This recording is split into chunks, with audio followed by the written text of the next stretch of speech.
থেকে একজন ফোন করেছিল ভদ্রলোক, আমি যার নাম নাম্বারটা বলতে পারি, আমার কাছে আসে গতকালে।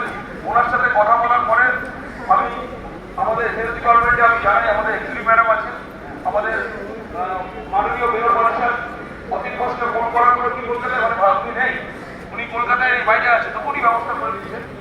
আমরা পুরো টিম আছে এখানে। আমার মনে হয় আমাদের জানানো উচিত, আমাদের প্রতিনিয়ত প্রতি সপ্তাহে কাজ হয় ভেতরে আপনাদের বন্ধ ঘর বা যেগুলো কাজ হচ্ছে সেখানে জল ট্যাগ হয়ে থাকে। আমার মনে হয় দায়িত্ব নিয়ে যদি এগুলো আপনারা যারা আছেন জলগুলোকে রিমুভ করে দেয়, জলগুলোকে সরিয়ে দেয়। আমরা আজকে থেকে নিশ্চয়ই চেষ্টা করছি, আজকে করে ফেলেছি, আমাদের একদিন অন্তরঙ্গ লোক পাঠাবো, আমি দায়িত্ব নিয়ে আমরা এখানে কাজ করার চেষ্টা করছি। কিন্তু আপনাদেরও বুঝতে হবে, যারা আপনারা আছেন, যারা লেবাররা কাজ করছে, দরকার পড়লে সেই ঠিকাদারদের দিয়ে সেই ফ্লোরগুলো পরিষ্কার করে দেওয়া, সেখানে জল না যাবে। আমার মনে হয় আপনারা যদি একটু সতর্ক না থাকেন তাহলে অনেক বড় এরিয়া